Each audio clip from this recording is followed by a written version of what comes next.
was thus a form of both private and public memory. Most notably, Foss argues for the predominance of feminine narratives in fiction featuring Afro-American characters. Stories featuring women cross-dressing as soldiers and narratives extolling the valor of wartime wives and mothers were highly popular and very likely served as imagined outlets for many women frustrated by their limited sphere of influence on the national stage. Afro-American accounts are another interesting point in the history of popular literature. While these stories were often not intended for a black audience, Foss argues that the literature, songs, and cartoons of the North were an important medium through which emancipation began to be imagined as a positive good early in the war. Beginning in 1862, certain Northern publications argued for the employment of black Americans as soldiers and even illustrated the physical transformation of slaves into men through political cartoons. Nevertheless, crude typological representations abounded, and in the South, literature often reinforced slave ideology through racist cartoons and stories that refused to grant black Southerners autonomy. In her final chapter, Foss traces how popular historians subverted the meaning of the war through anthologies meant for Victorian parlor tables rather than serious historical study.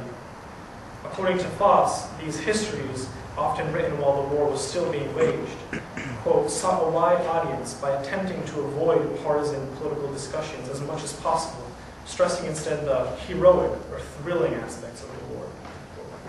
In this sense, Foss begins to reflect upon some of the issues in Foster and McConnell's books, that is, how the war was given a particular historical meaning. The individual literary imagination of the 1860s eventually gave way to a cult of experience that valorized manhood and white soldiers over all other wartime participants. However, Foss does little to explain this crucial shift in literature.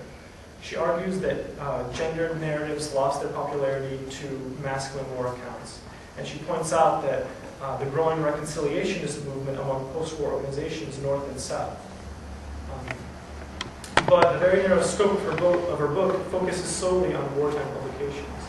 And so the problems of post-war imagination are largely left unexamined.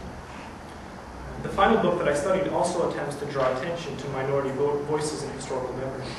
Paul Shackle's book, Memory in Black and White, represents an interdisciplinary approach to this problem. And in many ways, he presents the most compelling history of modern conflicts in memory. Shackle's main field is anthropology, and the book is built on 4 case studies of national parks and memorials that have been battlegrounds of memory.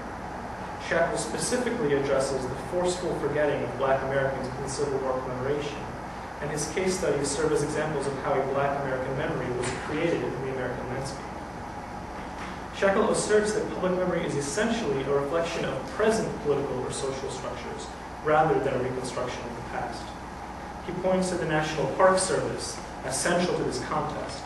They have traditionally been keepers of history and often served as mediators between competing views.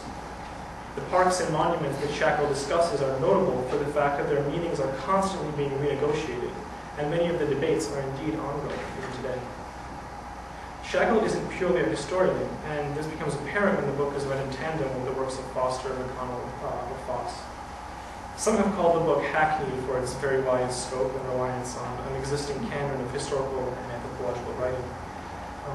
But I think that Shackle is at his best when he presents the history of contested spaces, most memorably in the Hayward Shepherd Memorial in Harpers Ferry National Park, a so-called faithful slave monument that has been a center of controversy for groups such as the NAACP, United Daughters of the Confederacy, and the Sons of Confederate Veterans. Shepherd was ironically the first man killed in John Brown's raid at Harpers Ferry, and a free black man who was working as a baggage handler on a nearby railroad. The memorial also mentions a man named James, supposedly a faithful slave who drowned in his attempt to warn Brown's raid. The monument was unveiled in 1931 to much fanfare and has been a source of conflict ever since, having been covered, uncovered, and moved throughout its history in response to protests and counter-protests by the aforementioned organizations. It is narratives such as these that give life to Shackle's argument and remind us that historical memory is not a problem of the past, but a continuously contested reality of the present. Together, these 4 books represent various approaches to social history and their associated challenges and pitfalls. While Foster and McConnell's books are comprehensive and well-written, they do little to explain challenges to the dominant form of memory. Women are absent from McConnell's history of the GAR, and Foster's treatment of women's organizations in Ghosts of the Confederacy leaves much to be desired. He argues that they served as objectified symbols of Southern virginity and later as guardians of Southern education, but rarely had an active role in the early formation of memory. On the other hand, more recent works by Foss and Shackle attempt to represent minority forms of memory through unique approaches to history. Shackle uses the historical framework established by Foster and McConnell and other leading historians as the groundwork for his book on memory in the built environment. And the language of anthropology lends itself well to this pursuit. According to Shackle, the enfranchised and dominant classes have access to the control of memory, whereas the oppressed and underprivileged do not.